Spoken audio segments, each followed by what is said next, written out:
Hello, everyone, and thanks for joining us. Today we're back with romantic comedy author Elle Whitaker. Hey, Elle, welcome back. Hi, it's great to be back. Great to have you back. And today I want to talk all about directing, writing, and acting in plays with you, since you do all three of those. You. So let's talk a little bit about balancing multiple roles. How do you manage the challenges of directing, writing, and acting in a play simultaneously? Honestly, I try not to do all three at the same time if I can help it. uh, Understandable. it's a lot to juggle, but there are plenty of times when I am doing those things where I'm wearing multiple hats on the same project. So when that's true, I try to be very conscious of only wearing one hat at a time. Mm, So right now I am an actor and someone asked me a question, or I need to think about something from a director point of view. I have to take off actor hat and put on director hat. And sometimes I'll literally like pantomime taking a hat off and putting a different hat on to sort of remind me to sort of only drive one car at a time and stay in one right. lane at a time. And what strategies do you use to maintain clarity and focus when wearing these multiple creative hats? Yeah, the wearing one hat at a time is really helpful. I'm also a huge believer in taking breaks. Mm, We often have sort of a sense of urgency, if we're writing on a deadline or we only have so many hours of rehearsal, that like, okay, we have to get this done. And so we keep trying to push. But if you stop and say, let's just take 5 minutes, go scroll Instagram, go get a drink of water, go walk around, do something else.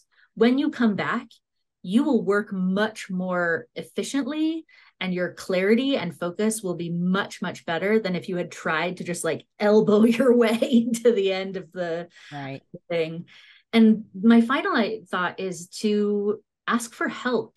I'm I used to think, especially as a director or as a writer, that I was like, I have to do everything myself. But the more experience I gain, the more I realize how much other people can help problem solve and can Mm, help. So if we're trying to figure out like, oh, okay, this actor, we need to get him out from behind the bench because he's getting trapped back there, that instead of me being like, okay, I have to go home and brainstorm, that I can just ask the room, that I can just say, hey, how do we get Fred out from behind that bench? Like, can he go down to the table to like get a cigarette? Because that'll get him out of there and get him where he needs to be. And then someone else will be like, oh no, he has to go, he has to hang his coat up. And I'm like, okay, perfect. Then he can go over there to hang his coat up. But right. other people will contribute really good ideas.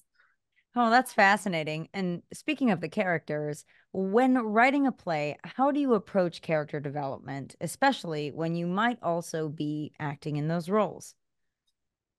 Yeah, in plays and in stories, what a character wants is really central to that character development. And when that's clear, it's so much easier to act the role. I am shameless. I literally have my characters say like, I want blank. Or if their best friend is like, what do you want? That they can be like, I want this.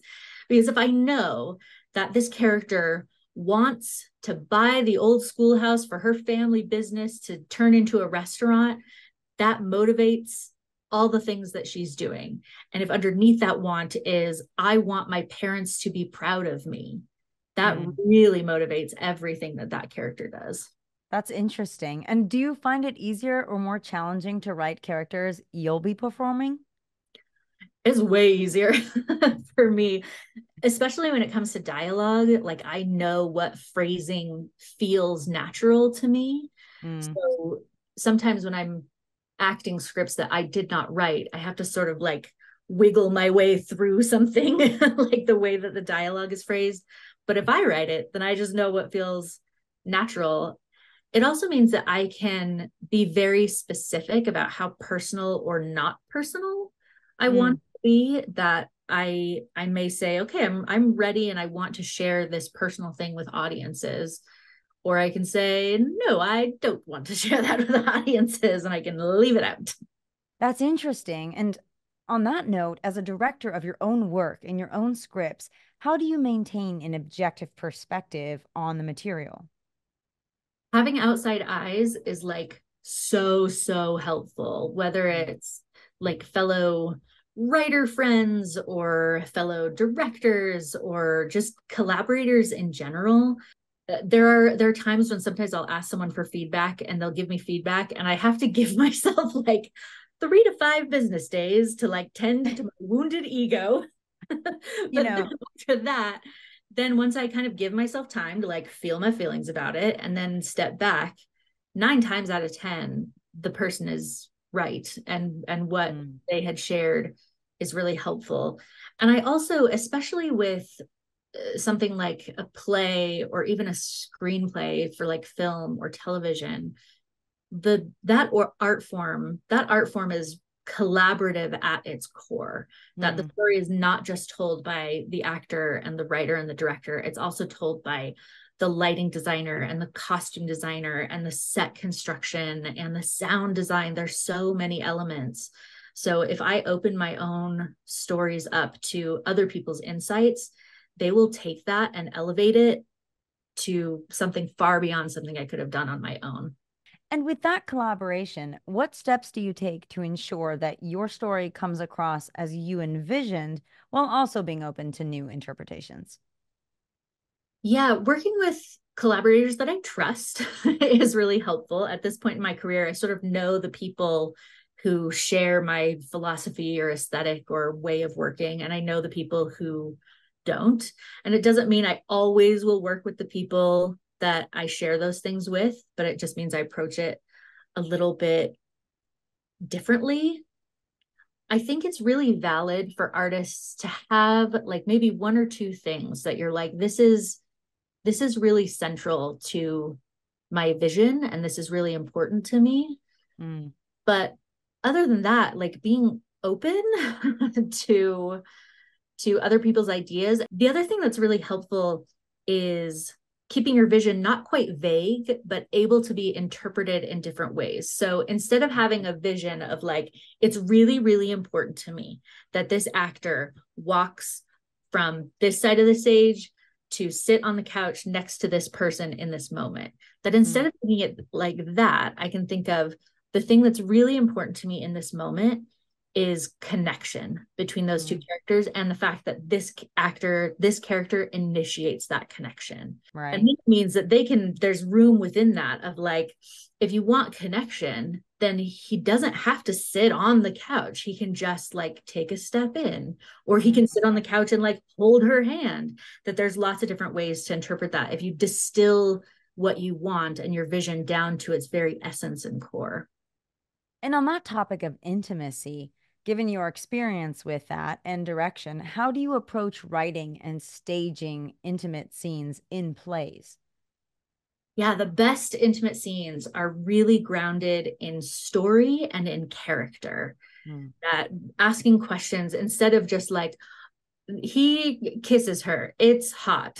That you can ask yourself questions like, why does he kiss her in this moment? What did she say or do that made it so that he wanted to kiss her? And does he Right. initiate or does she initiate it? And who ends it? And is it hungry and desperate? Is it the floodgates opening, or is this a really slow, familiar sort of moment of intimacy?